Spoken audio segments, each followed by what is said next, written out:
2 Indian nationals were injured this morning by Azerbaijani shelling in the Armenian border village of Yeraskh, according to Armenia's defense ministry. In a statement, the ministry said the 2 men were construction workers at a planned scrap metal plant in Yeraskh, a small village on Armenia's border with the Azerbaijani exclave of Nakhichevan. The governor of the Ararat region, where Yeraskh is located, said the 2 men were being treated in a local hospital for non-life-threatening injuries. India's embassy in Yerevan did not immediately comment on the matter. While clashes in border areas regularly result in Armenian and Azerbaijani casualties, it is exceedingly rare for foreign nationals to be injured along the 2 countries' undelimited border.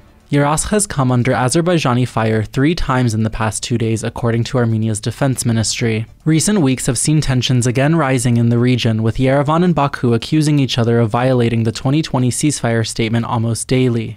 Yesterday, Armenia's foreign ministry warned Azerbaijan was preparing the ground for further aggression in the region.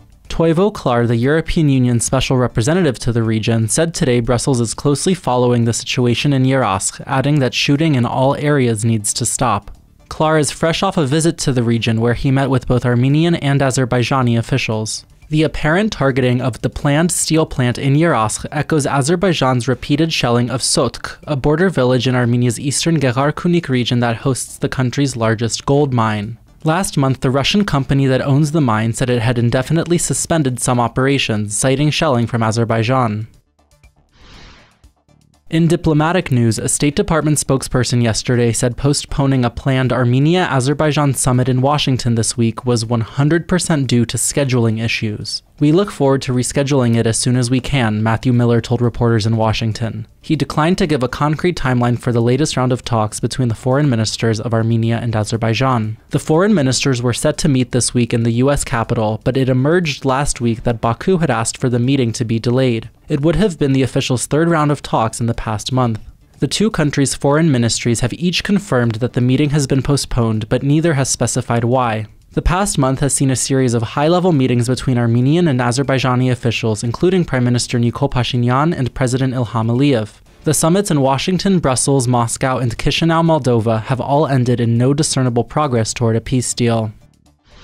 And in economic news, Armenia's central bank moved yesterday to cut its benchmark interest rate for the first time in more than 2 years, as inflation in the country continues to ease. In a short statement, the bank's board said it had cut the interest rate by 0.25 points to 10.5%. Armenia's annual inflation fell to just 1.3% last month, down sharply from 8.6% last year and well below the central bank's 4% target for this year. Prices for food and fuel are down significantly year on year, according to the Statistical Committee, while costs for services continue to rise amid strong consumer demand.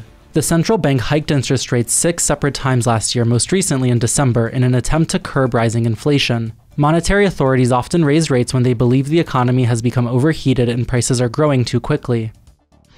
And finally, you can check out our news story exploring the challenges new mothers in Nagorno-Karabakh are facing as Azerbaijan's blockade of the region stretches beyond its 6th month. Mothers СивиЛNeT spoke with reported scarce supplies of formula milk, baby food, diapers, and other essentials, leaving newborns and young children vulnerable. You can find the full story on civilnet.am.